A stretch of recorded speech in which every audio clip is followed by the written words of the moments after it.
Hi guys, good day po sa inyong lahat and I hope that all is well. Ito po ang SHTF Vlog PH. May content pa akong ginawa ngayong araw. Dahil po gawa ng napakarami po kasing mga lumulutang sa balita natin, yung latest na nangyayari sa Afghanistan, yung gera, and then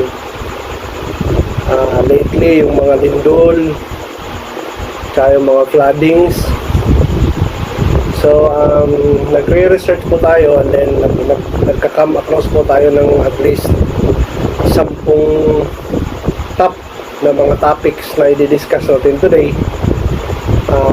which is makikita nyo po sa inyong screen. Babasahin ko na lang din, may guide din po ako rito na para hindi tayo maliligaw. So ang 10 po na topic na i-discuss natin ngayon, although this will take a little bit longer, siguro mga aabot tayo ng 30 minutes, but you can escape naman kung wala kayong masyadong oras. But I suggest na sundan nyo to kasi I find it very interesting. For the last 20 years of engagement dito sa mga subjects na to, I was amazed na ito pala ay may mga tao pala naka-dedicate sa mga bagay na to. So number one, the latest on the top of the list is the pandemic. Yung latest natin na update ngayon is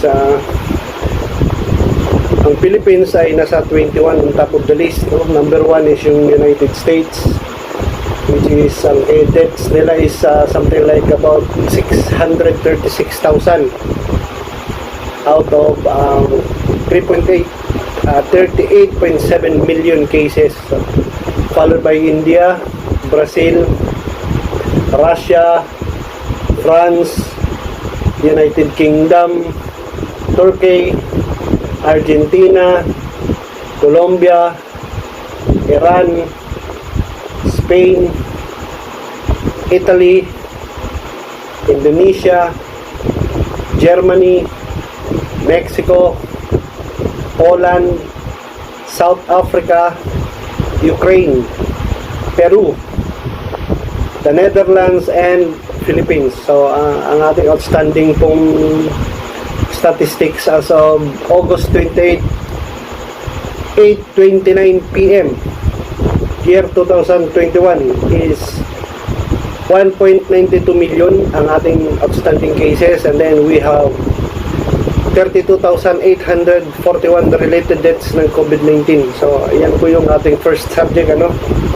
So masyado po siyang mataas ngayon, and kaya ako nilagay yung top of the list kasi mga kapatid, yan po ang nagkikripple sa ating ekonomiya. Napakaraming apektado ng mga bagay o mga subjects, major subjects sa economy na napipris because of this pandemic. So we will go into that, and then ito pong ipe-present natin na second subject is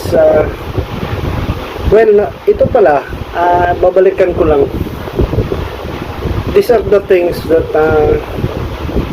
we will be discussing, why we do preparations,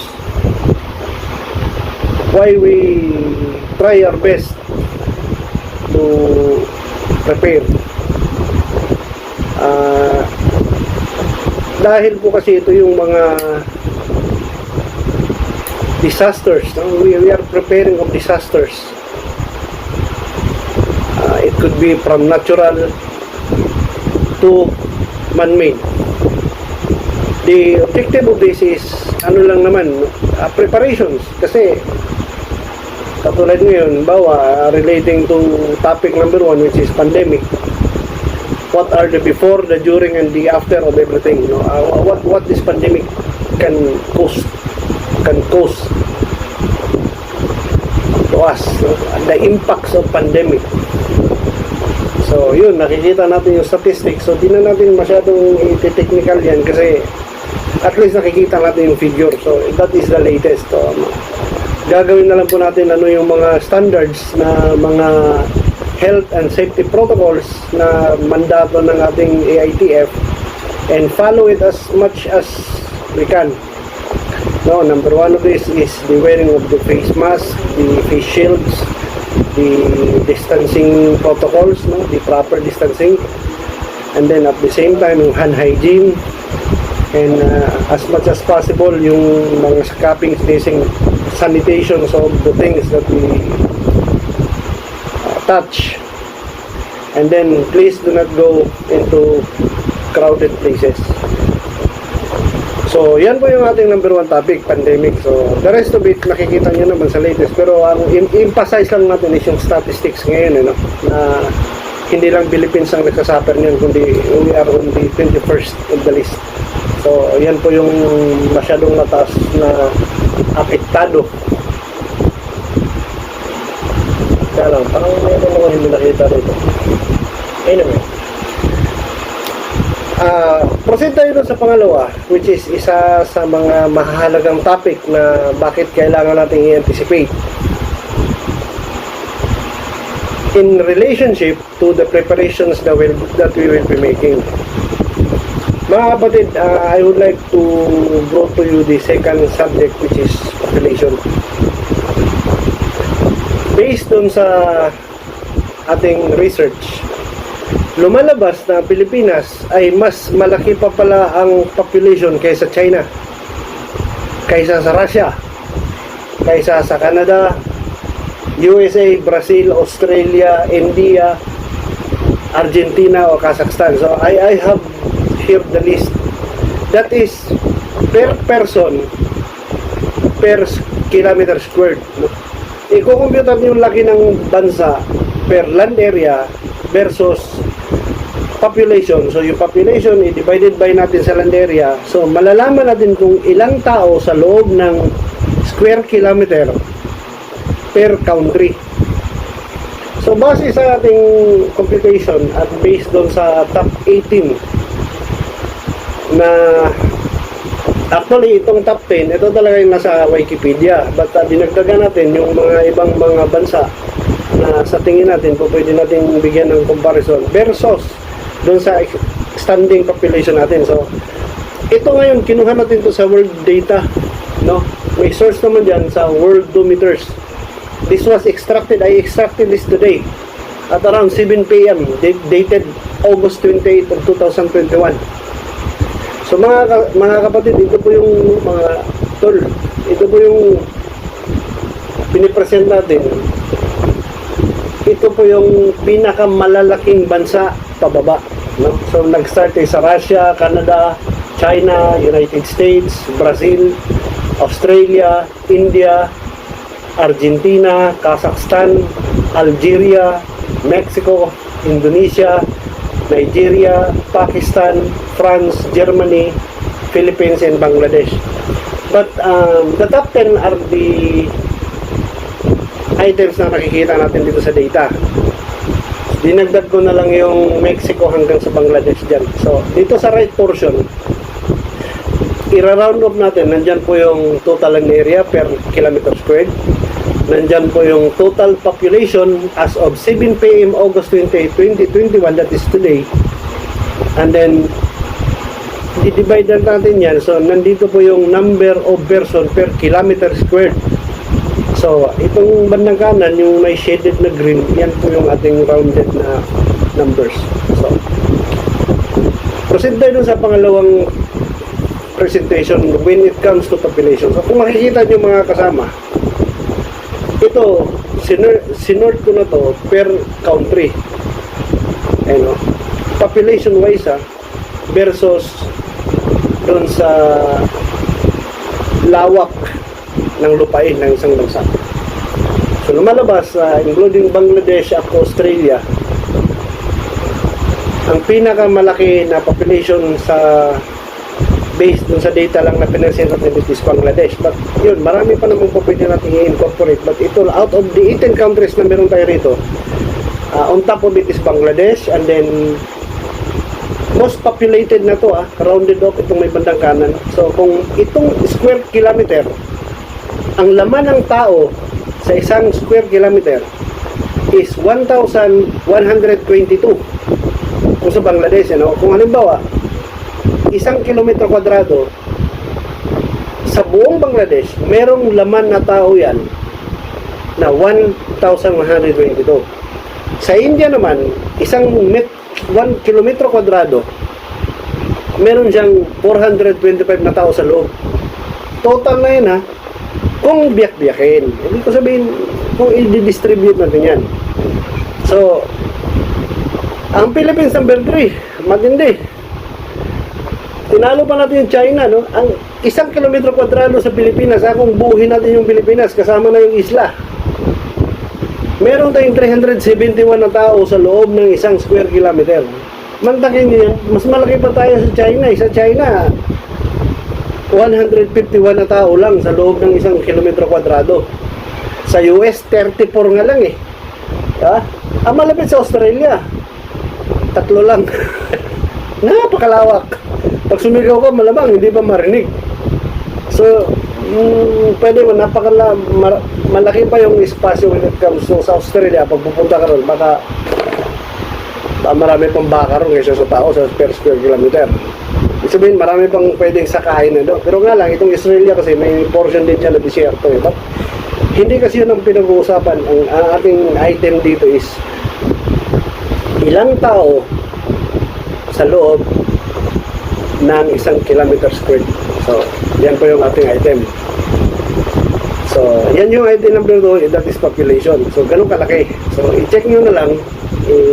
Nandyan naman sa screen nyo yan. Parang makumpara. At kahit pa paano mabigyan mo lang tayo ng idea. Okay. Next, topic number 3 natin is earthquake. Meron akong pinakita ditong statistics sa world as of 2021. Ang pinaka top of the line, ang pinaka most devastating earthquake na meron tayo is yung nangyari sa yung pinaka mas napakalaking damage na nagawa is yung sa Haiti. Itong late lang yung nangyari. It was ano yung aking data. Anyway, hindi lang sumunod yung ating formula, but ito lang yan lately. That was something like about 2 weeks ago o 1 week ago. So lumalabas na ang pinakamalakas na recorded na earthquake sa 2021 is doon sa United States sa may Alaska. Yung sa Alaska, napakalakas nun. Pero walang namatay doon. Pero nagre-record siya sa modified Mercalli intensity scale ng 8.2. Magnitude niya is 8.2. Doon sa very severe. Doon sa MMI scale. Severe yung nalagay. So nakikita naman natin yung data. So yan po yan hanggang doon sa baba, 7, magnitude 7. So pumasok po yung Philippines dyan. Yung nangyari na lately lang sa Mindanao, no? Puro Mindanao to offshore Philippines Sea. So i-check mo lang, yan po yung ang Haiti lang medyo talagang nagkakaroon siya ng pooling dun sa mga casualties kasi talagang ang daming gumuho. Nakadalawa na yung Haiti, 1990 ata yung isa. 2010, I think. That was 2010. So, nasundan ngayon. I hope na makaka-recover yung Haiti in a very quick time. So, we do not want it. Ang hirap lang kasi nitong earthquake kasi hindi natin alam Hindi, unlike sa flood, hurricane, lahat ng klaseng mga sakuna pa dyan na-anticipate natin Itong earthquake, di mo talaga alam. It could be now, it could be later, it could be never. So, ito po yun, So, kung titingnan natin, dito sa Pilipinas lang, ito pa yung data ng mga devastating earthquakes at saka malalakas na earthquakes dito sa Pilipinas. So, kung titingnan natin, based doon sa recorded year niya, 7.6 magnitude ang pinakamalakas na recorded dito sa Pilipinas. That was in the year 2010 sa Mindanao. So So, ayan po yung record. Ang pinaka latest nyan is yung 7.1 ng Generoso Davao. So, yan ay based doon sa strong sa lakas ng intensity sa magnitude. Ito naman, ito yung pinaka deadliest earthquake na nangyari sa Pilipinas. So kung makikita natin, ang pinakamaraming casualty rito is yung Baguio. That was 1990, July 16. Nagtatali po siya ng 2,412 casualties, recorded casualties. So, ibig sabihin, considering na within the valley faults ng ano yan, Metro Manila o konektado o masyadong proximate lang siya sa Manila. So ibig sabihin meron tayong recorded na incident na po pwede nga mangyari sa Manila yan o dito sa Greater Manila area. So which is why ginagawa natin itong ating content, hoping na we could have prepared in a much earlier time. No, although hindi naman natin alam kailan darating yung big one, but at least at this point in time, pinapakita natin yung raw na data na hindi siya imposible. Yun lang naman ang gusto natin ipaparating dito, hindi siya imposible. May mga pruweba tayo, may mga nakaraang records tayo na nagkikreate talaga siya ng casualty. Ito, deaths lang pinag-uusapan, hindi natin pinag-uusapan dito yung damage sa infrastructure. Yun, it will cost so much. Kasi siyempre, pagka na-compromise yung structure ng building, kailangan bunutin mo yan, no? From top to bottom bago ka gumawa ng panibagong structure. So, yan po mga kaibigan. Yan po yung pangatlo nating item is yung earthquake. So, kanina, nabanggit natin yung pandemic, nabanggit natin yung populasyon. Ito naman ngayon, earthquake. Ang sunod nating topic, typhoon.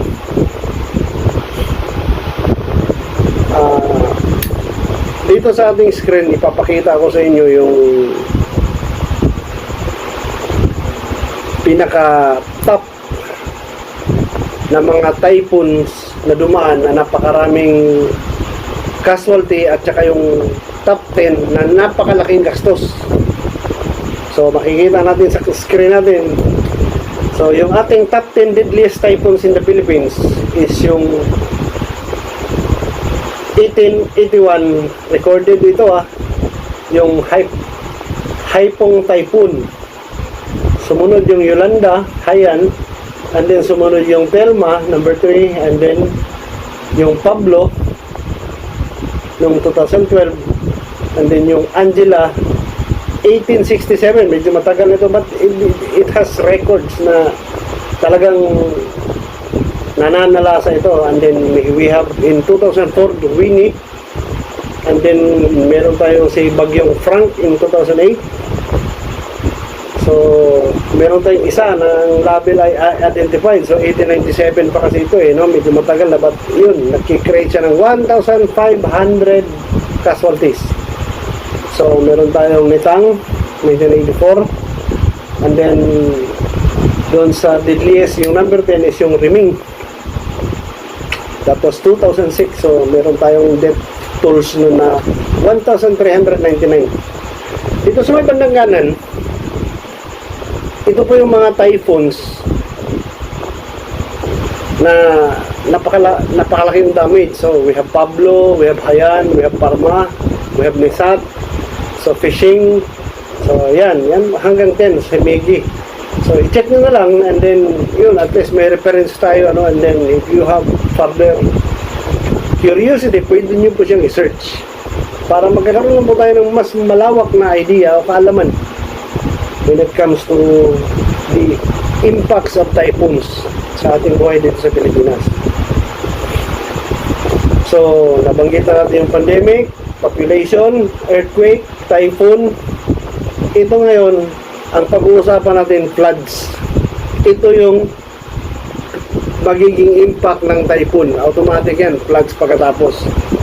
So, recorded based no sa world, no? World, kung makikita nyo ngayon mga kasama, kasi ito nga ang ating population, tag dito, yung ating climate change, napakalaki talaga yung impact niya ngayon sa atin. So, ito pong ating ipipresent dito ngayon, ito po yung the event of 2021 only, worldwide. So, check nyo na lang. So, nangunguna po dyan yung China. So, meron po yung last nila nung Henan floods, July. Nagmamark up po ng 302 na death tolls ito. So, we have sumunod naman, India is 251. And then, pangatlo is yung nangyari sa Germany, Austria, Belgium. Diba? Kung napapansin nyo, talagang yung isang buong lungsod, no? Isang municipality doon, no? isang area, talagang nalasa talaga yung typhoon. Ang laki ng damage na iniwan. So nagkukos po yun ng 230 deaths. So check mo na lang mga kasama, no? Ito po yung tally sa world. Pero i-discuss natin yung Pilipinas, which is very important yun eh. So at least background na, ibig ko sabihin sa buong mundo, hindi lang din po tayo yung nagsasuffer itong floods, madami. So ito lang yung top 10. Yung palang maalala ko lang, gusto ko lang din ibahagi sa inyo, yung dalawang bagyo kasi na major dito sa Pilipinas na experience natin, yung Undoy.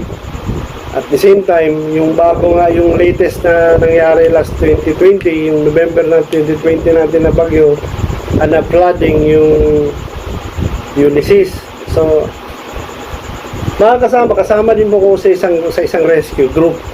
Nga lang, ang amin kasing mandato, dahil private po na kumpanya, within the limits of our company, as much as possible, mga empleyado po namin yung aming priority. But along the way, dahil na malaki naman yung aming rescue boat, so nakakatulong din po kami. Nga lang, hindi naman po pwedeng ibabandera kasi hindi po kami katulad ng mga, ang strength namin hindi kasing dami o kasing lakas ng mga taga Philippine National Police, Rescue Unit, yung ating mga Bureau of Fire, and then yung ating mga Coast Guard. So kami, private po kami.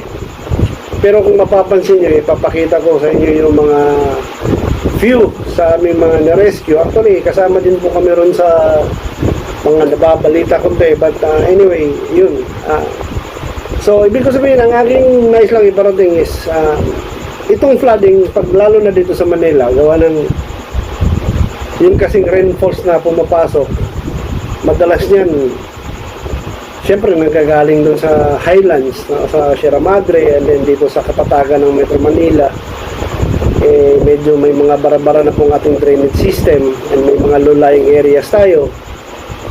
Pero ang pinaka-paborito talaga na medyo critical na mga lugar sa Metro Manila is yung Marikina area. Kasi oras na, alam niyo naman, na yun kasing floodgates ng Angat, Ipo, tsaka sa Lamesa ay dyan, dadaan yan sa Tulianan River. So, konektado po kasi yan papunta sa Marikina River. So, ang mahirap kasi dyan banda sa may Provident Village, dyan sa may SM Marikina area, nagliliteryo kasi yung ano dyan. Yan yung problema dyan nagliliteryo yung river. Kaya yung buwelo ng tubig, syempre talagang didiretso yung tubig pag napuno na yung banks. So di mo maiwasan, magkakaroon talaga ng spillage. So I hope the government will seize that, kasi maganda sana yung may strike nila yan wala sang masyadong impact. Nga lang medyo malaki-laking responsibilidad yun, no?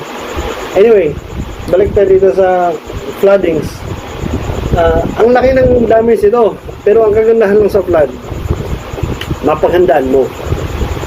So ang advice ko na kung merong nakatira sa inyo sa mga low-lying areas, kapag malalakas na yung ulan at alam niyo naman na may bagyo, huwag na po kayong magdadalawang isip. Meron na po tayo dapat primary, alternate, contingency at saka emergency planning. At least 4. Kasi hindi naman po pwedeng primary lang. Paano kapag nag-fail ang primary? So dapat meron ka alternate plan. When the alternate plan fails, at least meron ka pang contingency. So likely, kung mag-fail pa talaga, last resort mo is yung emergency plan na. So pinaka-last na yun. So yun po yung mga preparations na pwedeng gagawin natin when it comes to typhoon. Okay, proceed tayo. Very good. Sana, hindi kayo nababagot. Medyo mahaba yung ating pag-uusapan eh. But anyway, I hope na nakakasagot tayo at saka nang-i-enjoy tayo along the way. So, natin pag-uusapan is, ito maganda, war. Kung napapansin nyo sa mga headlines ngayon, mainit ngayon yung Afghanistan, may mga ganun. Pero ang ina-anticipate ko talaga is yung gulo sa South China Sea. Kasi mga kasama, kung nasusundan nyo yung balita, ang Allied Forces nag-organize na ng mga drills dyan sa South China Sea area. So, composite po yan ng napakaraming bansa. Nandiyan yung Japan.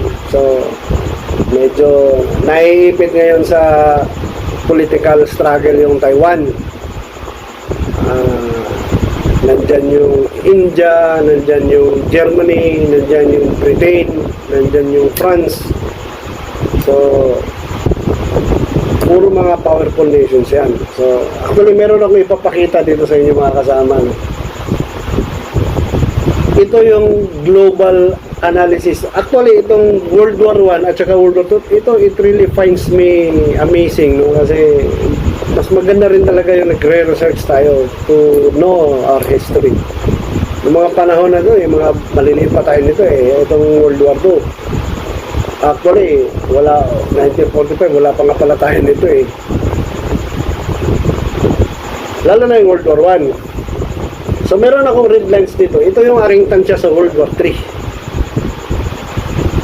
So, let me discuss. Maganda itong topic na ito Sana masundan nyo ito. Itong nilagay ko ng topic na World Wars in a nutshell. Kasi based dun sa research, nung World War I, dalawang grupo lang ang nagdidigmaan. Ito yung Central Powers at saka yung Allied Powers. That was in the year 1914 to 1918. So, itong Central Powers, that was composed of Germany, Austria-Hungary, Bulgaria, and the Ottoman Empire. Ottoman Empire is yung ating mga kapatid dyan sa may Middle East. Malaking empire yan noong araw. Mga Persia.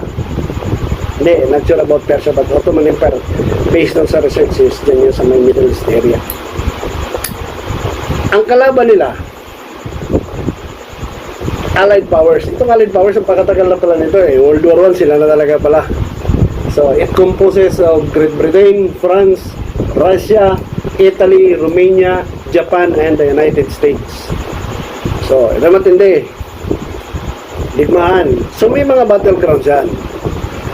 So, ang mga battlegrounds nila nung araw is madalas pala dyan sa Belgium. So, yan yung pinaka-battlefield. Antwerp, Belgian Coast, Iser. So, yan sila, basahin nyo na lang. Mayroon bigkasin Ito yung method of warfare ng araw. Land-based lang. Lapang masyadong air attacks ng araw Trench warfare. Diba yung mga hukay-hukay? Kailangan asintado ka. At the same time, kailangan padamihan ng tao to. Maliban dyan, kailangan may mga nangangabayo ka rin. Hindi pa uso ng mga tangke-tangke nung araw na madamihang tangke. Pero may mga nai-invento na doon ng mga mechanical war machines. But most, yung mga trenches talaga, it is a war of geographical advantaging. So, ang total deaths na na-establish noong World War I is about 16 million. Kunti lang. So, it ended at 1918. So, bibilangin natin, 1914, 1915, 16, 17, 18, 4 na taon bago natapos yung digmaan na tumataginting na 16 million yung tepok. Both soldiers and civilian na ito, mga servicemen. Okay. Medyo kumalma. 1918, 20, 21, 22, 23, 24, 25, 26, 27, 28, 29, 30, 31, 32, 33, 34, 35, 36, 37, 38, 39. 20 years lang. Tumigil ng 20 years. Pumasok na naman ang World War II. Itong World War II ang matindi. Kasi per record, ito talaga yung outstanding holder ngayon eh. Ibig sabihin, ito yung record holder ngayon. So it started in the September of 1939. Natapos siya ng 1945. So 1939, 40, 41, 42, 43, 44, 45, 6 years. Mantakin nyo yan, 6 years na digmaan, mga kapatid. Alam nyo ba ang namatay nito? 75 million lives were lost. Dami nun. So, ito matindi, dalawang grupo pa rin ang nagdidigmaan. Yung Axis powers at saka yung Allied powers. Wow, Allied powers. Matindi talaga itong Allied. Napaka sila pa rin. So, ang composite ng Axis powers is Germany, Italy, and Japan. Tatlo lang, pero kalaban nila Allied powers. Yun naman ang United Kingdom, United States, Soviet Union, and China. Napakamalalaki, grabe lalaki. Kung titingnan mo, nakakahiyang tingnan ito. Alam niyo kung titingnan yung geographical orientation. Nakakahiya sa Allied powers. Talagang natural naman nanalo sila. Pero alam niyo ba, nakamuntik pa sila matalo rito sa giyera. Kung titingnan mo yung kasaysayan. Kasi kung titingnan mo yung, kung itotal mo yung land area at saka population during the time ng all Allied powers, United Kingdom, United States, Soviet Union, and China. Isipin mo, puro mga United yan, maraming county. Diba? United Kingdom, United States, napakarami. United States, 51 states yan eh. Tapos Soviet Union, napakarami. I think that was 17 na ata ang Soviet Union that time, kung if I'm not mistaken. Bago pa nabuwag yung Russia nung araw, USSR. And then we have China, land area pa lang ng China, napakalaki. Kasama ng Mongolia yan eh. Tibet. So, kumpara sa Germany, Italy, ano naman laki ng Germany, tsaka Italy, at tsaka Japan, di ba? Baka nga, wala ka siguro 180. Pero nagdigma sila. Mahalaga doon nagdigma sila. Mga big boys nung araw, sila Stalin, diba? Sila Roosevelt, Hitler, diba? At saka si Churchill. Parang 4 lang ata nag-uusap-usap yan eh. Kira-kira tayo. Dahil dun sa kanilang pag-uusap, di sila kaintindihan, 75 million yung casualty. So, ito matindi. Yung battlegrounds nila, kasama Pilipinas doon. Leyte, di ba? Nandiyan yan. The finest naval warfare in history nangyayari dyan diba, dito sa Philippine waters. Yan yun. Inabot yung mga Japanese battleships ng US. Dito na pang-abot eh. Kaya napakarami dyan scrap. So may Kursk sa Berlin, sa Moscow, sa Kharkov ba? Hindi ko alam eh. Parang hirap eh. Russian Pearl Harbor, France, Britain, Midway, Normandy, and Stalingrad. So yan yung mga battleground. So ito ngayon yung kanilang method of warfare. SEAL. Wow, the best. Sea, air, and land. Next naman. So digmaan sa himpapawid, sa lupa, at saka sa dagat. So ang kanilang mga strategies noon is kailangan supreme yung communication at saka intelligence mo. The use of spies, di ba? Paano nila i-decipher yung mga codes. Ay, kung nanonood ganun sa windbreaker ba yun ang palabas. So, maraming mga codes. So, kailangan, kasi iba-iba kasi lingwahe yan eh. Japanese, di ba? Iba yung sa Russia, iba yung sa China. Maliban dun sa iba-ibang lingwahe, iba-ibang karakter pa ang ginagamit niya sa alphabetic. So, kailangan yan, maraming matatalino. Paano i-decipher yung mga codes. So, yan po yung dati sa World War II. So, kailangan supreme yung intelligence mo when it comes to ciphering and deciphering. So, because of that, nanalo yung Allied Powers kasi natural na manalo sila kasi sa laki ba naman nila eh. Pero alam nyo ba sa statistics when it comes to naval warfare, kung hindi lang nila naisahan yung Musashi, malamang mayayari yung naval fleet ng US. Napatawag nila yung Yamato at saka yung yung isang giant battleship ng Japan eh. Diba? Si Musashi at saka Yamato. Kaya because of that, nagkakaroon ng advantage ang US doon sa kanilang pakikipagdigma. Diba? Kita nyo naman ilang casualty ng landing team ng sa Iwo Jima. So, isa yung sa mga napakagandang basahin at saka alamin sa kasaysayan ng digmaan. So, dahil doon sa digmaan ng World War II, 75 million lang naman ang tinamaan. So, nakakabawas tayo konti. Lives were lost. So, kaya kahit paano, medyo nag-boom ulit yung mga halaman at saka mga kahoy kasi kumunting tao sa panahon na yun eh. Nga lang yun, nag-umpisa na doon na patunayan yung nuclear war. So, yung the use of atomic bombs.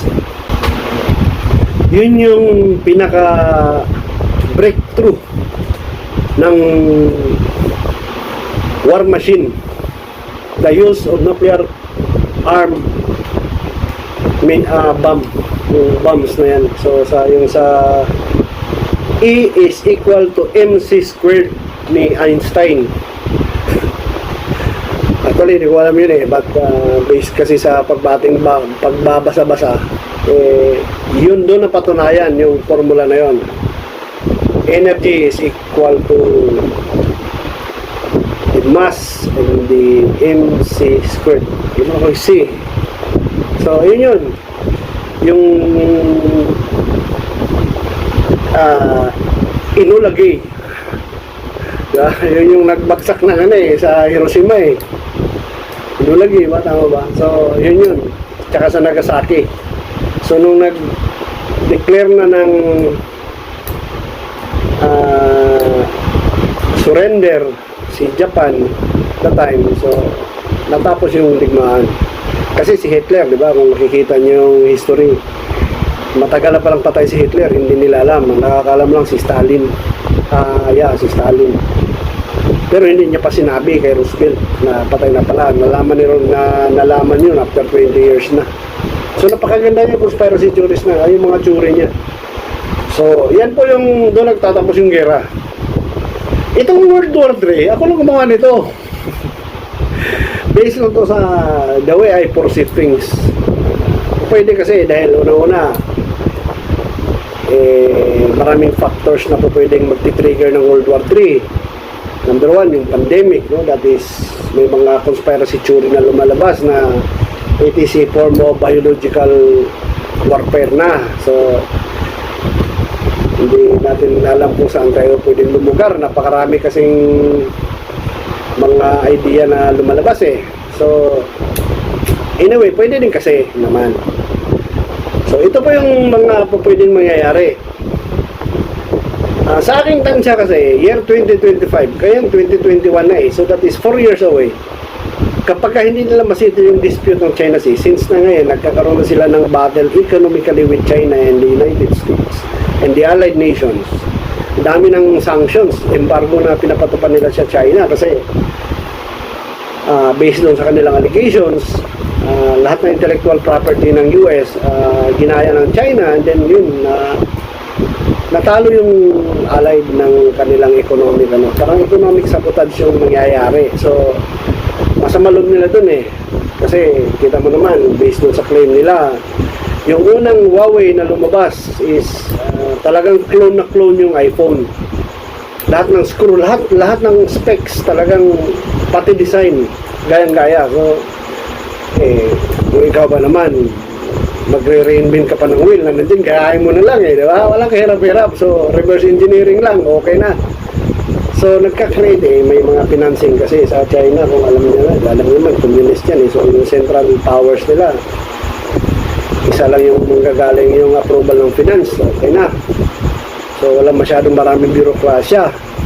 So, kaya talaga nilang magpatakbo ng makina na sa economics. Kita mo naman, latest nila ngayon, invasions ng space, di ba? So, tatlong nasyon, I think, 3-4, di ba, na nagdidigma, ngayon, paligsahan ngayon sa space. So, ito ba yun? Based kasi sa nakikita kong projections, based dun sa mga ties na lumalabas lang naman sa mga media, sa news, meron kasing tinatawag nila na group na tri-point. Malaking grupo rin to. Puro rin to mga handa. Ito yung maganda. Ito yung China, Russia, at North Korea. Alam mo naman na puro mga nuclear powers yun eh. Diba? So, kung i-compensate mo yung populations ng mga bansa na yan, medyo masayang digmaan to kung matuloy man lang. So, sana wag naman. Pero sa tingin ko kasi mataas talaga yung chance eh, kasi nag-aagawan sila ngayon ng territorial domain eh, when it comes to economic, and then ang pinakamalupit ngayon is yung cyberspace and space din. So, ang magiging kalaban nila ng tri-point group o powers, allied pa rin, siyempre. So, ito po yung United States. So, meron kasing binuo ngayon yung Quad, di ba? Kung makikita niyo ngayon, sila ngayon yung agresibo niya ngayon eh. United States, Japan, Australia, and India. Kasi yun kasi yung mga most affected kasi when it comes to economic embargo dyan sa South China Sea. Kasi kung mapapansin nyo, halos magkadikita yung China at Japan eh. Kayang patakbuhin yung mga isang missile dyan. Wala nang stopover. So, naghahanda yan pareho. So, naipin ngayon, sinusuportahan nila yung Taiwan kasi yan yung nandyan yung fuse sa Taiwan eh. Diba? Kapag may nakapindot ng fuse dyan, malamang hindi aabot ng 2025. Yun. Ito masyadong short ng projections ko eh. Pero okay lang, wala naman. Point of argument, okay lang naman yun eh. So, yan po yung magdidigma initially. Kasi katulad yan, India, nag-umpisa na sila eh. May nagsusuntukan eh, 26 na yung casualty ng India. China ba na hindi ko masyado accounted, but yun, basta may casualty sila doon sa Himalayan, diba? Yung sa border nila ng Himalayas, yung mga kabundukan. So, ang malupit nito, ang battleground nito, hindi lang isang lugar, diba? Kasi kung aralin mo yung mundo, ay yung globe, naka-strategic na kasi sila dyan eh. May mga power stations na yan sila dyan na nakatanim. So, based on sa aking pagsasaliksik, ito yung mga battlegrounds. Number 1, mainland China. Siyempre, yun yung focal point ng diyan nakatutok ng mga, diba, kumbaga sa sniper, nandyan yung crosshairs. Kasi yan yung medyo aggressive ngayon. At kung makikita nyo naman, show force, talagang seat of power kasi ng China yan, diba? Yung mainland.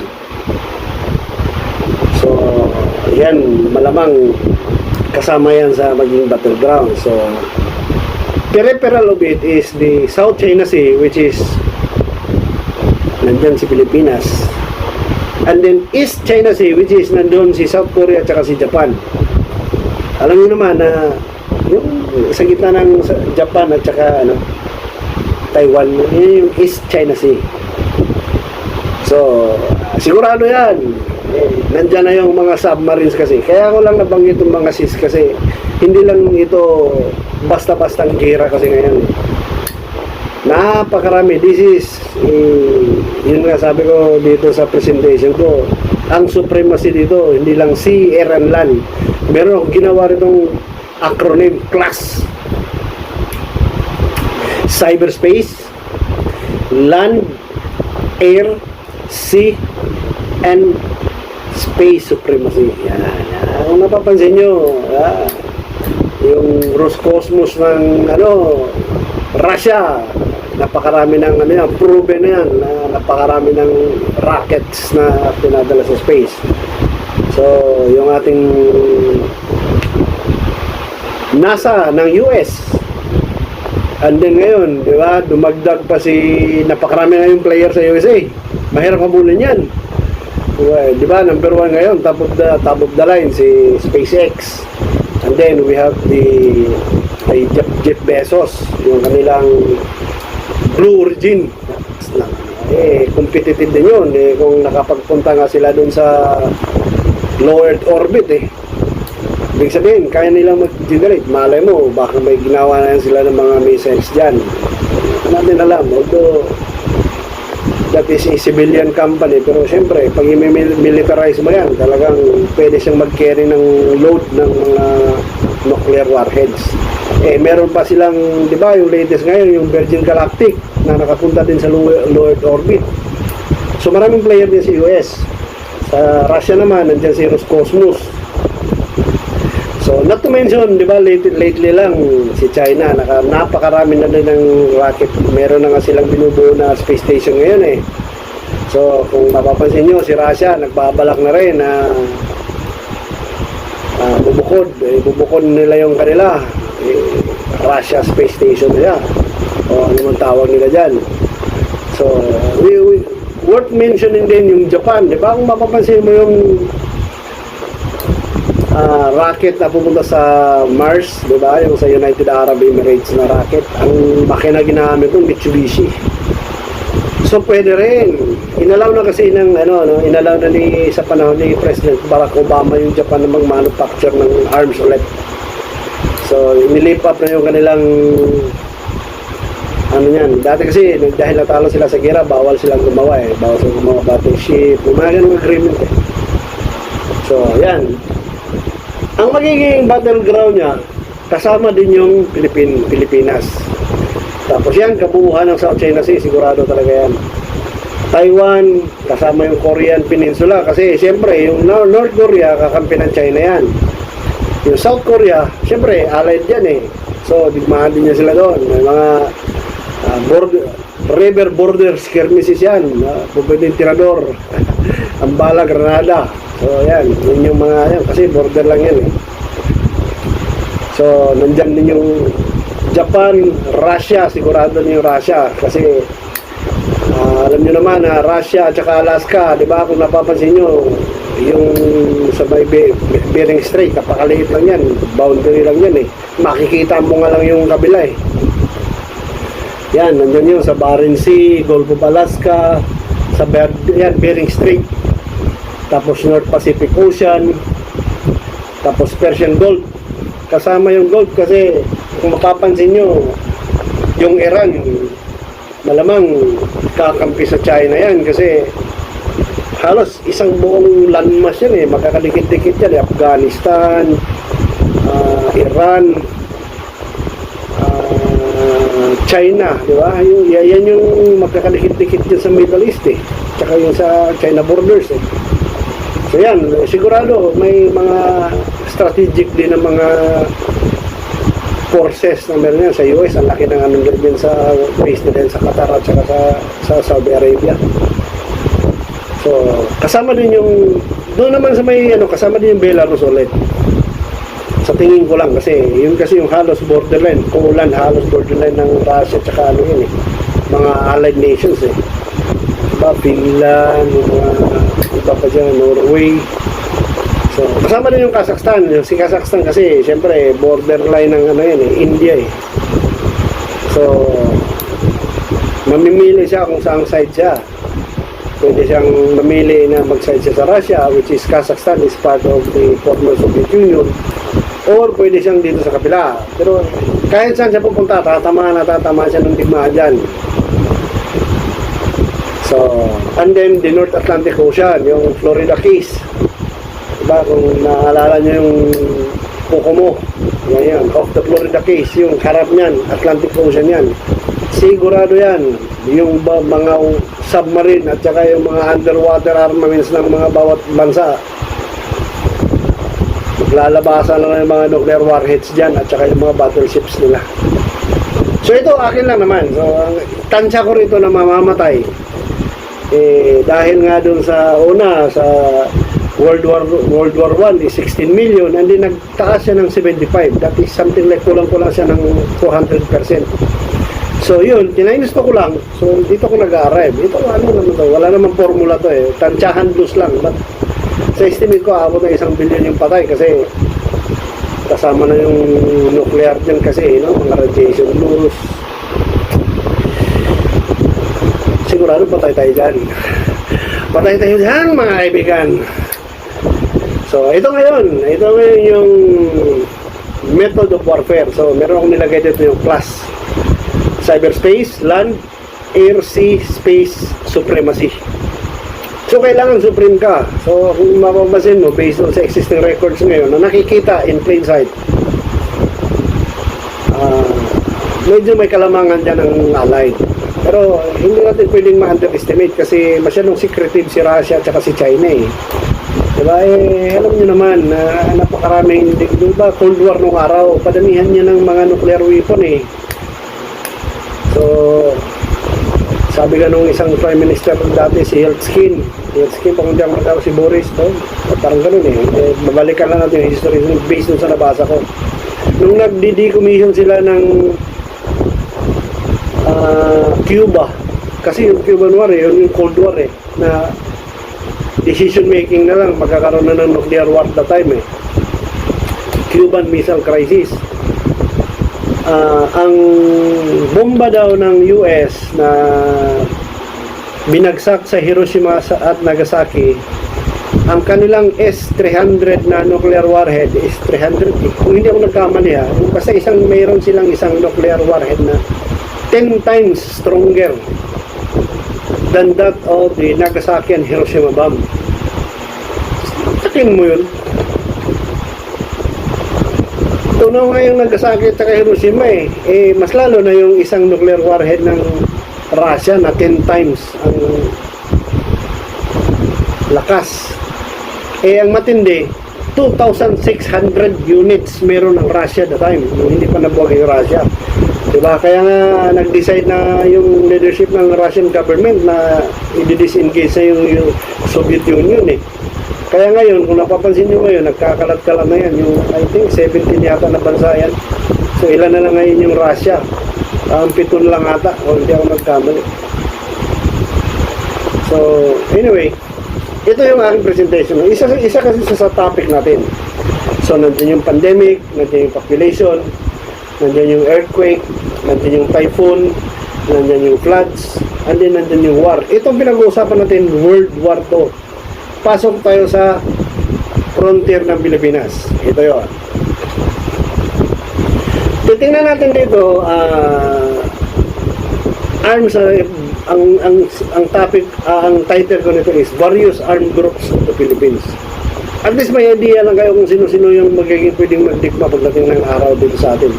Domestic problem natin to. Okay, kung tapapansin nyo, meron tayong sundalo. Hindi ko lang mabibilang kasi yung tao niyan But ito yung forces. Army, Navy, Air Force, tapos meron tayong PNP, meron tayong BGMP, Bureau of Fire Protection, kasi meron na ding mga baril ng mga yan, Coast Guard, Bureau of Corrections, and then Security Force ng BSP. Yan kasi yung mga government. Meron pa yan, yung mga government na mga armed security personnel. So, pero others na yun. Dito naman sa kabilang banda, medyo malalaking front dito, MILF, MNLF, BIFF, tapos yung Samaoti, which is talagang napatunayan din nila yung Barawi Siege. And then we have Abu Sayyaf Group. and then the lasting New People's Army. So ito, kapag nagsama-sama yung mga yan, matinding digmaan yan. Nare-realize nyo ba to? Nga lang, ang madalas dito, itong 5 sa nabanggit ko, malupit ito sa Mindanao halos lahat. Yung New People's Army lang, medyo nationwide to. So pasalamat kayo mga taga Visayas at saka sa Luzon. Kasi wala kayong masyadong digmaan Sa amin medyo ay nako, dala no promise. So anyway, proceed tayo. So meron tayong other arms support group. So meron tayong mga security guards kasi may mga baril din ng mga security, napakarami niyan. And then yung mga authorized and licensed gun enthusiast ng mga baril, no? So sa kabila naman, ang mga accounted din natin ng mga arms group is yung may mga robbery group, tapos mga gun for hire, and then meron din mga private armies, diba? Meron din yan. And then meron din tayong mga holder ng mga talahib na baril. So kapag nagkakagulo mga kaibigan, ito po yung mga tao na to o grupo na to ang mga pwedeng may mabitbit na mga baril. So at least may idea lang tayo para sa isang araw mamili ka kung saan ka dito kakampi o saan ka rito, o kung papayag ka na lang ba na kasulti na lang tayo. Kaya nga natin pinag-uusapan ng preparedness. At least may idea ka kung saan ka dyan kakampi o saan ka dyan kukuha ng suporta. Proceed tayo. Since tapos na tayo dito sa war, which is pinaghahandaan na natin yan, domestic struggle, kasi it will also create chaos It also create disruption sa ating araw-araw na pamumuhay. So, but next, ang magiging impact naman is na ating tinitingnan, maliban dun sa mga gera, is yung ating water security. So, sinama ko to sa research talaga kasi gusto kong maintindihan saan ba nanggagaling yung mga tubig natin.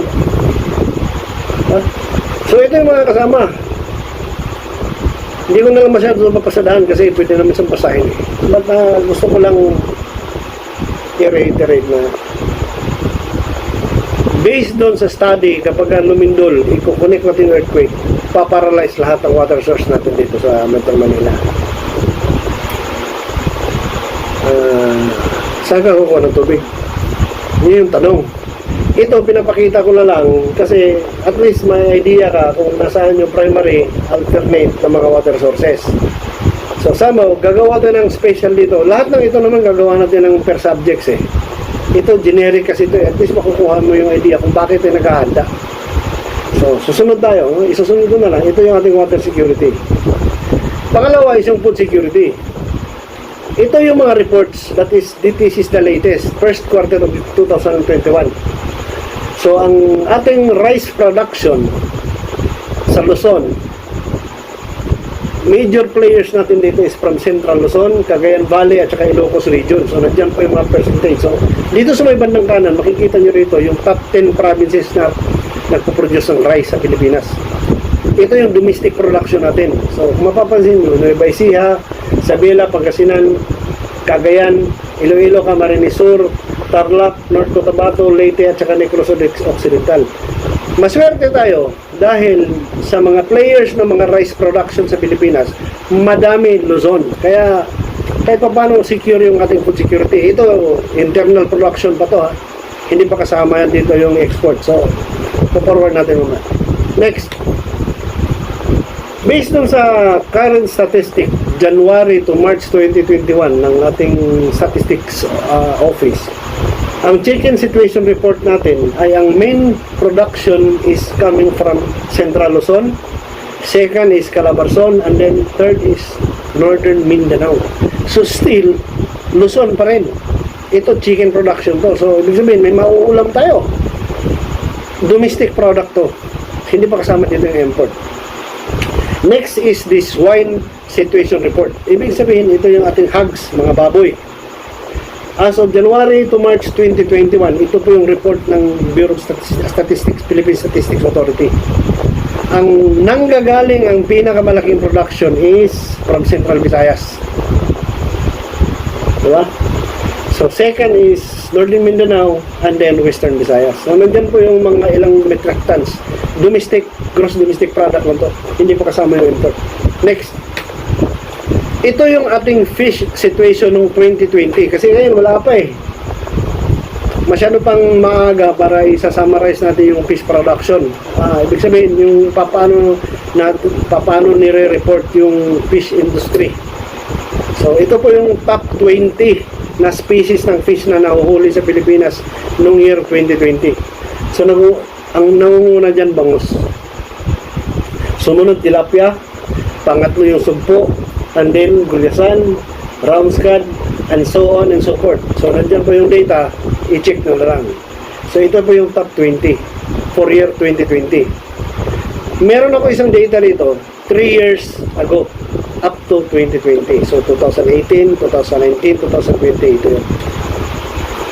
Kung makikita nyo yung gradient dyan ng increase at saka decrease eh. So at least makikita nyo kung ilang percent at saka ilang metric tons at least ma-estudyuhan. At least magkakaroon tayo ng idea. So ito po yun. May mga links akong sinasama dyan along the way. So pwede po natin siyang i-search. Ako natuwa ko at nalalaman ko to eh. Kaya kailangan ko i-share din sa inyo. Kasi medyo mahaba yung video but I think nagagamit natin to. So next. Ito yung tinatawag ko na disaster indicators. Ito yung final and last eh. Hindi ko lang kasi pinover lahat kasi napakahaba. But ito dinisign ko lang kasi ito based lang din dun sa mga pang-araw-araw nating practice sa ating profession. So ito po yung man-made at saka natural disasters na dumadating. Top, yung common.